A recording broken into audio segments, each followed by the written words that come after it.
En Afrique, un enfant est un trésor, un don de Dieu. Lorsque deux personnes se marient, leur premier souhait, c'est d'avoir rapidement des enfants. Ce désir d'enfant est si grand que lorsqu'il tarde à venir, l'inquiétude gagne le couple. Il est alors temps de consulter des spécialistes pour poser le bon diagnostic. Ce qui nous amène donc à se poser les questions suivantes. Comment accompagner ces couples dans leur désir de parentalité? Comment détecter les causes de l'infertilité? Et justement, depuis près de 15 ans, la clinique Procréa répond donc à ces questions grâce à l'assistance médicale à la procréation. Alors, pour évoquer ce sujet, nous sommes aujourd'hui en compagnie de Madame Gogbé, coordonnatrice AMP à la clinique Procréa. Madame Gogbé, la première question qui me vient en tête, c'est une question banale, mais je ne peux m'empêcher de vous la poser. Avez-vous des enfants? Oui, j'ai 4 enfants. J'ai 2 garçons, 2 filles. Et les garçons sont les aînés et les filles les dernières. Donc la fertilité reste un sujet presque tabou. Ceux qui en sont touchés en parlent très peu, même autour d'eux. Ils accordent de l'importance au regard des autres et parfois même il arrive que les conjoints entre eux éprouvent même de la gêne à en parler. On ne veut pas être celle ou celui par qui le malheur est venu. Alors, j'ai bien envie de savoir, est-ce qu'il vous arrive de rencontrer des couples donc, qui se rejettent la faute l'un sur l'autre sans examen préalable?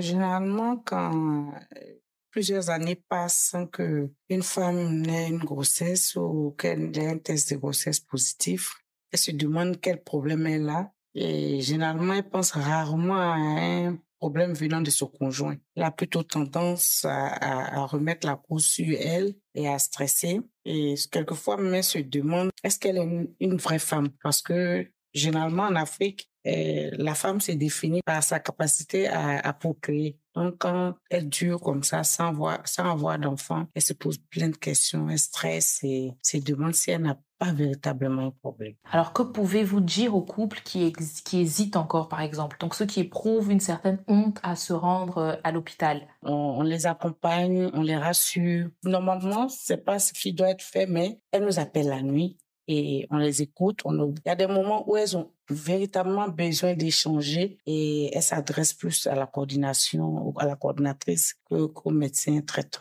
Donc, elles nous appellent la nuit quand elles ont des appréhensions, des éclaircissements et c'est ce qu'on fait. Alors, Madame Gogbé, comment accueillez-vous justement ces couples qui viennent à vous? Oh, quand le couple est engagé, il n'y a pas de disposition particulière. On leur demande généralement de ne pas être stressé, ce qui fait que parmi nos spécialistes, on a des psychologues. Au-delà de l'écoute que la coordination fait, et même le médecin traitant, on demande qu'un spécialiste, qu'un psychologue les accompagne et puis de suivre seulement nos instructions médicamenteuses avant le transfert des embryons. Alors, Madame Gogbé, à quel moment un couple sans enfant doit-il vraiment s'inquiéter? Un couple sans enfant doit s'inquiéter lorsqu'ils ont une vie commune d'un an et demi par là, et en ayant des rapports sexuels non protégés, réguliers. Quand on dit des rapports réguliers, 2 à 3 rapports par semaine, dans un désir fond de grossesse. Ils vivent ensemble, c'est pas les couples où le monsieur est habituant, la femme à court. Non, non, non. Ils vivent ensemble et ils ont 2 à 3 rapports par semaine non protégés. S'il n'y a pas de grossesse, faut commencer à s'inquiéter et s'orienter vers des spécialistes. Madame Gogbé, j'aimerais savoir quelles sont les démarches à entreprendre pour se faire suivre. Pour se faire suivre à Procréa, il faut faire une consultation avec le gynécologue qui va établir un diagnostic après l'examen clinique paraclinique qu'il va nous demander. Par l'examen paraclinique, on parle des différents examens que le couple aura à faire.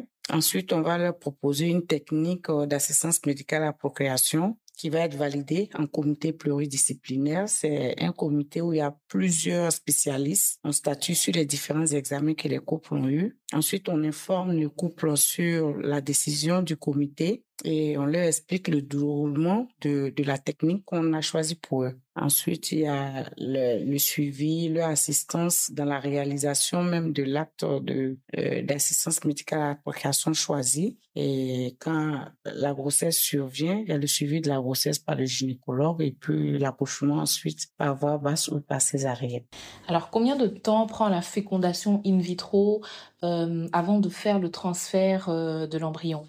La fécondation in vitro avant le transfert des embryons dure en moyenne 2 à 3 mois, y compris la réalisation du bilan initial. C'est-à-dire, je prends de la première consultation jusqu'au transfert des embryons parce que les couples qu'on reçoit comptent tout ce délai-là, donc 2 à 3 mois avant le transfert des embryons. Alors, Madame Gogbe, lorsqu'une femme infertile vous parle de son désarroi, de l'enfantement comme son plus grand rêve, qu'est-ce que cela vous fait? Et qu'est-ce que vous lui dites pour la réconforter?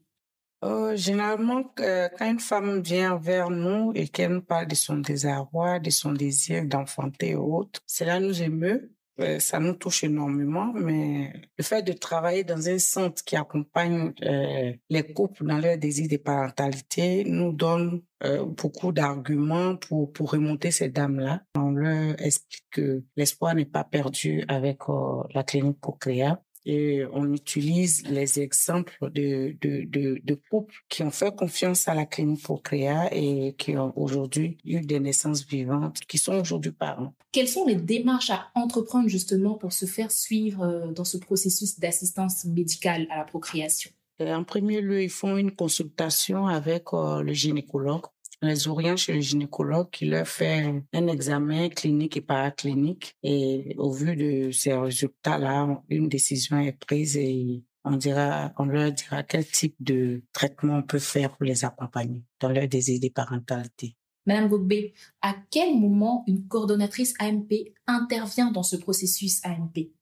La coordinatrice intervient dans le processus juste après les examens cliniques et paracliniques chez le gynéco. Quand tous les examens que le gynéco a demandé sont complets, le dossier est transmis à la coordination. On prépare le dossier pour qu'il puisse être étudié en comité pluridisciplinaire. De ce stade-là jusqu'à l'annonce des résultats, la coordinatrice est toujours dans le processus. En tant que coordinatrice AMP, vous êtes considérée un peu comme une matrone. Jusqu'à quel point êtes-vous impliquée dans la vie d'un couple qui suit justement ce processus? La coordinatrice nous sommes l'oreille attentive. La coordinatrice, c'est celle qui s'assure que les prescriptions médicamenteuses sont respectées, sont bien suivies. Et on les accompagne, comme j'ai dit, de la décision du stade pluridisciplinaire jusqu'au résultat de la tentative. Et on assure aussi la concertation entre les différents praticiens, les différents spécialistes, c'est-à-dire entre les médecins qui sont pas à la clinique ici et ceux qui interviennent à la clinique directement, entre les médecins spécialistes de la clinique eux-mêmes. On assure la concertation entre ces différents spécialistes. Madame Gogbe, nous aimerions mieux comprendre quel rapport entretenez-vous avec ces différents spécialistes qui interviennent justement dans ce processus d'assistance à la procréation. Comme je l'ai dit, c'est-à-dire nous travaillons avec tout le monde. On assure la concertation entre ces différents médecins-là. C'est-à-dire on a un rôle de planification, de planification des activités. Et lorsque le comité pluridisciplinaire a décidé comme ça que la patiente doit voir tel spécialiste, c'est nous qui faisons le courrier pour orienter la patiente chez ce spécialiste-là. Et le retour du spécialiste également, c'est à la coordination de partager ce retour-là avec le comité pluridisciplinaire. Donc, on a su un peu la concertation entre les différents spécialistes. Voilà, c'est ça notre rôle. Pouvez-vous nous décrire une journée type de travail pour vous?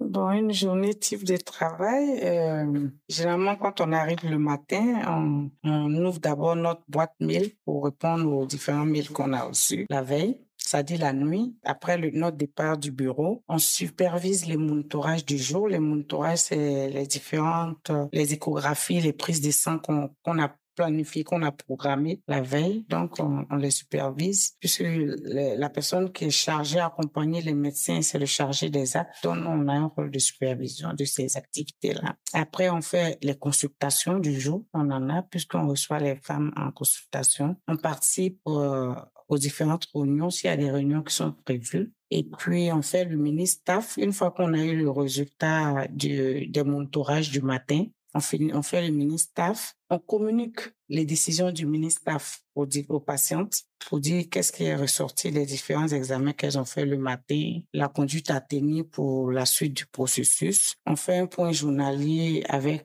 l'équipe de toute la coordination médicale et puis on fait notre point journalier également à notre supérieur hiérarchique. Avant de partir, on fait un coup d'œil encore aux différents mails pour répondre aux mails qu'on a reçus dans la journée avant de partir. Et c'est ainsi que nous concluons ce podcast. Merci Madame Gogbé de nous avoir partagé votre expérience. Nous vous souhaitons bon courage dans l'exercice de votre fonction de coordinatrice AMP. Pour plus d'informations, vous pouvez vous rendre sur le site internet de la clinique www.cliniqueprocrea.com ou appeler au 05 56 63 63 63 ou le 05 45 55 11 35. Clinique Procrea. Pensons la santé autrement.